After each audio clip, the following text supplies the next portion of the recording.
لن تنالوا البر حتى تنفقوا مما تحبون وما تنفقوا من شيء فإن الله به عليم، کہ اللہ کا قرب حاصل کرنے کے لیے اللہ فرماتا ہے جو چیز سب سے زیادہ پسند ہے نا وہ میرے نام پہ دو گے تو تب جا کے تمہیں اللہ کا قرب حاصل ہوگا، کہ محبت کے مقام تک پہنچنے کے لیے اپنی مرغوبات کو قربان کرنا پڑتا ہے، اور سب سے زیادہ انسان کو جو محبوب ہے وہ پیسہ ہے، کہ اس لیے پورے قرآن میں بے اموالکم و انفسکم، بے اموالکم و انفسکم، کہ اللہ کو پاؤ، اللہ کے دین کے لیے محنت کوشش کرو، اپنے مال اپنی جان، مال کا ذکر پہلے ہے اور جان کا ذکر بعد میں ہے، کہ حالانکہ جان قیمتی ہے مال سے، لیکن مال کو مقدم اس لیے کیا ہے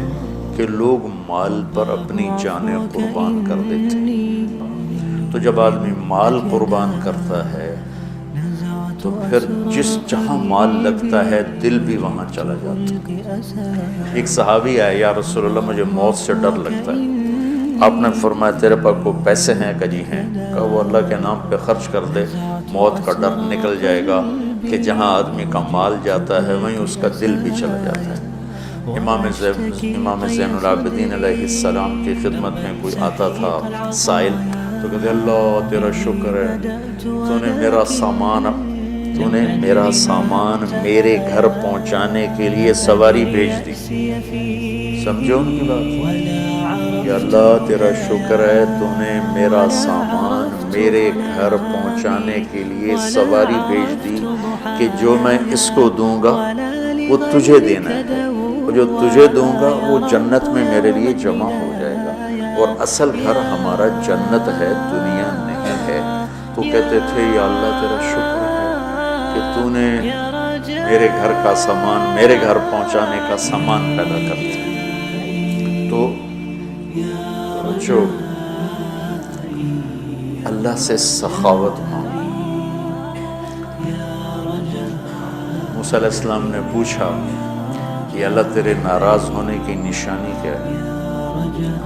تو اللہ تعالیٰ نے فرمایا موسیٰ جب تو دیکھے بارش بے موسم ہے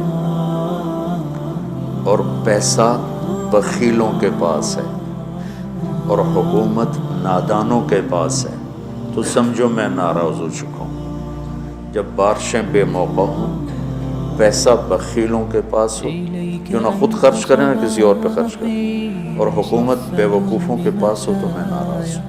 کہ یا اللہ جب تو راضی ہو پھر جب تو دیکھے بارشیں موقع پر ہو رہی ہیں، پیسہ سخیوں کے پاس ہے، حکومت سمجھداروں کے پاس ہے، تو سمجھ لے کہ میں لوگوں سے راضی ہوں اور ان سے میں خوش ہوں۔ آج پیسہ بخیلوں کے پاس، سخی بہت تھوڑے ہیں جن کے پاس پیسہ، ورنہ سب بخیلوں کے پاس جو بالکل کالا سیاہ سپ بن کے اتنے بیٹھے ہوں کہ نہیں خرچ کرنا۔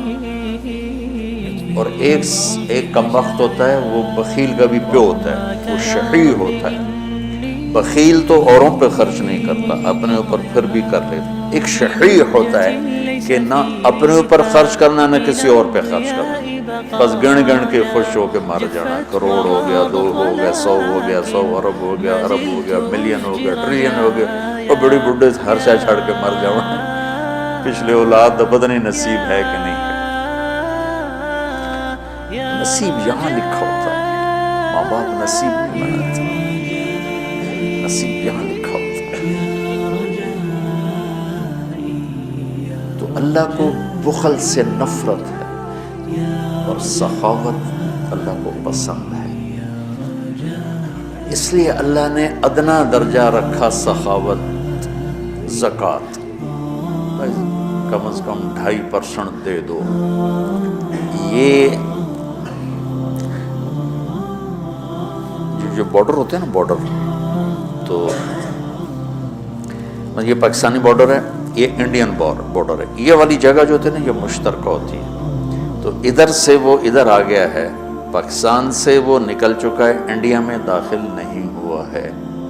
اس بیچ کا جو ٹکڑا ہوتا ہے، تو جو آدمی زکوٰۃ دیتا ہے وہ بخیلوں سے نکل آتا ہے اور سخیوں میں شامل نہیں ہوتا. ابھی وہ راستے میں ہے. اگر وہ 2500 پہ 1 روپیہ بھی اوپر کر دے تو سخیوں کے بارڈر میں داخل ہو جائے گا. یہ پھر آگے سخاوت کی کوئی حد کوئی نہیں. لیکن جب تک وہ زکوٰۃ دینے والا کوئی سخی داتا نہیں بن گیا، بخل سے نکل گیا، درمیان میں، جیسے مرد و عورتوں کے درمیان ایک مخلوق ہے نا، نوشیروان کا پوتا تھا خسرو، جس نے اللہ کے نبی کا خط پڑھا. اس کے پاس آیا ایک مچھیرا مچھلی لے کر، وہ اس کو اتنی پسند آئی، انہوں نے کہا 4000 دینار اس کو دے. 4000 دینار 80 کروڑ روپیہ بنتا ہے. تو اس کی بیوی نے اس کے کان میں کہا یہ کیا کیا؟ کیا کیا؟ ایک مچھلی پہ 4000 دینار دے دیا ہے تو خزانہ خالی کرو. اتنی بے وقوف. اس کی بیوی کا نام تھا شیریں. نے کہا تو کیا کروں میں تو بادشاہ. کہ اس کو واپس بلاؤ، اس سے پوچھو یہ مچھلی نر ہے یا مادہ. وہ کہے گا نر ہے، تم کہنا واپس لو، ہمیں مادہ چاہیے تھی، پیسے دے دو. وہ کہے گا مادہ ہے، تم کہنا ٹھیک ہے واپس لے لو، ہمیں نر چاہیے تھا، ہمارے پیسے ہمیں دے دو. کہا یہ ٹھیک ہے. تو اس کو بلایا، ہاں بھائی یہ مچھلی نر ہے یا مادہ؟ کہا حضور یہ ہیجڑا ہے نا. یہ نر ہے نا مادہ. تو وہ بادشاہ نے کہا 4000 اور دو.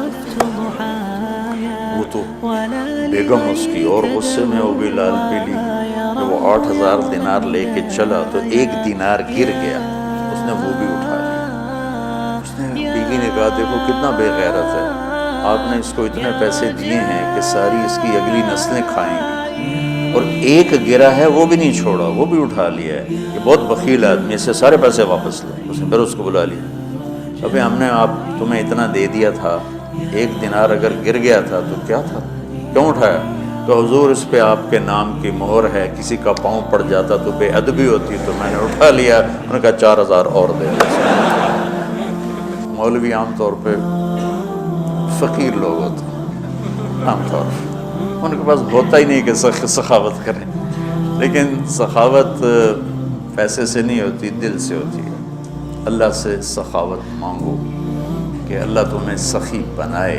عورتوں سے بھی کہتا ہوں، مردوں سے بھی کہتا ہوں، اللہ کے نام پہ خرچ کرنے کی عادت ڈالو. 100 میں 20 نمازی مل جاتے ہیں، لیکن 100 زکوٰۃ والے اکٹھے کروں نا تو ایک بھی زکوٰۃ دینے والا نہیں. کوئی 10,000 میں ایک آدمی ملتا ہے جو زکوٰۃ دیتا ہے، ورنہ نہیں دیتے. دل کے دروازے بند ہیں، اور اس وقت تک کوئی اللہ کا تعلق حاصل کر نہیں سکتا جب تک اپنی محبوب چیز کو اللہ پہ قربان نہ کرے، اور وہ ہے سخاوت، اور وہ ہے پیسہ. اللہ تعالیٰ نے آپ نے فرمایا اللہ الاجود الاجود وانا اجود ولد آدم. آپ نے کہا دیکھو بھائی سب سے بڑا سخی اللہ ہے، اور پھر اللہ کے بعد سب سے بڑا سخی تمہارا نبی، وانا اجود ولد آدم، میں سب سے بڑا سخی ہوں. اور آپ کا خاندان سخاوت میں ضرب المثل، ضرب المثل. ایک دفعہ ایک حامی تھا بنو امیہ کا، اور ایک حامی تھا اہل بیت کا. دونوں نے کہا چلو بھائی مدینے میں دیکھتے ہیں کون بڑا سخی. بنو امیہ کا حامی کہنے لگا بنو امیہ بڑے سخی. اہل بیت کا حامی کہنے لگا اہل بیت بڑے سخی. اچھا چلو چل کے امتحان لیتے ہیں. تو بنو امیہ کا جو حامی تھا وہ گیا ایک اموی سردار کے پاس کہ غریب ہوں کچھ پیسے چاہیے. اس نے 10,000 دی تھی. پھر دوسرے کے پاس گیا، اس نے 10,000. پھر تیسرے کے پاس، 10 سرداروں کے پاس گیا، ہر ایک نے 10-10 ہزار دے دی.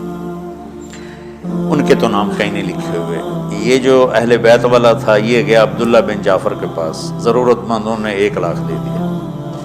پھر گیا عبید اللہ بن عباس کے پاس، انہوں نے 1 لاکھ دے دیا. پھر گیا وہ حسنین میں سے کسی ایک بھائی کے پاس، جب بڑے یا چھوٹے، انہوں نے 1 لاکھ دے دیا. جب دونوں کٹھے ہوئے تو یہ 3 لاکھ لایا، وہ 1 لاکھ. وہ 1 لاکھ 10 سے لے کر آیا، یہ 3 لاکھ 3 سے لے کر آیا. تو پھر وہ کہنے لگا ہاں بھئی اہل بیت بڑے سخی ہیں، چلو واپس کرتے ہیں. تو وہ جو اموی خاندان سے عقیدت رکھتا تھا اس نے جا کر کہا جی ہم تو ایسے ہی ضرورت مند نہیں تھے، ویسے ہی ہم ایک امتحان لے رہے تھے، تو آپ برائے مہربانی اپنے پیسے واپس لے لیں۔ میں نے کہا ٹھیک ہے، 10 کے 10 نے پیسے واپس لے لیے۔ اب یہ گیا اہل بیت والا عبداللہ بن جعفر کے پاس، پھر عبید اللہ بن عباس کے پاس، یہ حسنین میں سے کسی ایک کے پاس۔ تو تینوں نے فرمایا کہ اہل بیت کے گھر سے جب کوئی چیز نکل جاتی ہے تو واپس نہیں آتی، جاؤ تمہیں ہدیہ ہے، تمہیں ہدیہ۔ اللہ اعلم حیث یجعل رسالتہ، اللہ کو پتہ ہے کہ اس نے رسالت کہاں رکھنی اور کہاں سے چننی ہے۔ اللہ کو سخی بن کے دکھاؤ۔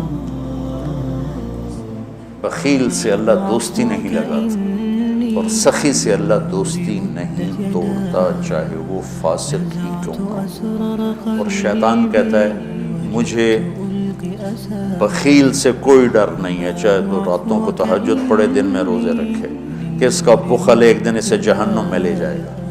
اور سخی سے ہر وقت ڈرتا رہتا ہوں کہ پتہ نہیں کب اس کی سخاوت اس کو جنت میں پہنچاتی۔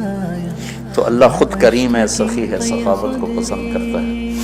تو آپ بھی اس کی روایت ڈالو۔